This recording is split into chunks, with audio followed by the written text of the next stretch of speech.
Helicopter ప్రమాదంలో మృతి చెందిన అధ్యక్షుడు ఇబ్రహీం రైసీని స్మరించుకుంటూ ఇరాన్ ప్రభుత్వం సంతాప కార్యక్రమాలు ప్రకటించింది. అయితే హెలికాప్టర్ కుప్పకూలిన ప్రదేశానికి సమీపంలోని తబ్రిజ్ పట్టణంలో సేవా పేటికలతో సంతాప యాత్ర జరిగింది. ఈ కార్యక్రమంలో నల్ల దుస్తులతో ఇరాన్ జెండాలు పట్టుకుని ప్రజలు వేల సంఖ్యలో పాల్గొన్నారు. కాగా ఇవాళ రైసీ అంత్యక్రియలు నిర్వహించనున్నారు.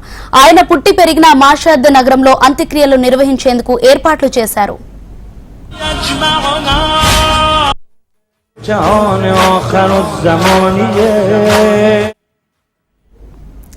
ఇరాన్ అధ్యక్షుడు ఇబ్రహీం రైసీకి భారత్ తరపున అధికారికంగా ఉపరాష్ట్రపతి జగదీప్ ధన్కర్ నివాళులర్పించనున్నారు.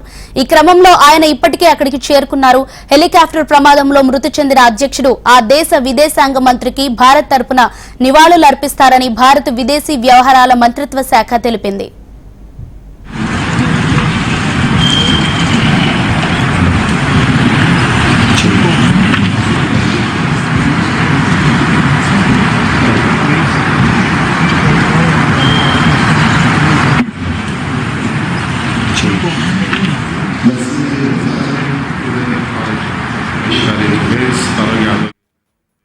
హెలికాప్టర్ ప్రమాదంలో మృతి చెందిన అధ్యక్షుడు ఇబ్రహీం రైసీని స్మరించుకుంటూ ఇరాన్ ప్రభుత్వం సంతాప కార్యక్రమాలు ప్రకటించింది. అయితే హెలికాప్టర్ కుప్పకూలిన ప్రదేశానికి సమీపంలోని తబ్రిజ్ పట్టణంలో శవపేటికలతో సంతాప యాత్ర జరిగింది.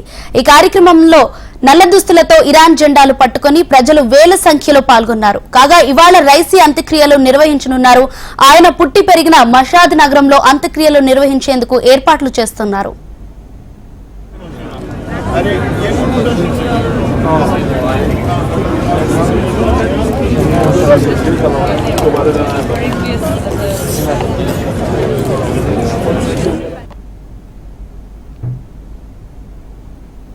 ఇరాన్ అధ్యక్షుడు ఇబ్రహీం రైసీకి భారత్ తరపున అధికారికంగా ఉపరాష్ట్రపతి జగదీప్ ధన్కర్ నివాళులర్పించనున్నారు.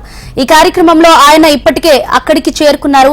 హెలికాప్టర్ ప్రమాదంలో మృతి చెందిన అధ్యక్షుడు ఆ దేశ విదేశాంగ మంత్రికి భారత్ తరపున నివాళులర్పిస్తారని భారత విదేశీ వ్యవహారాల మంత్రిత్వ శాఖ తెలిపింది.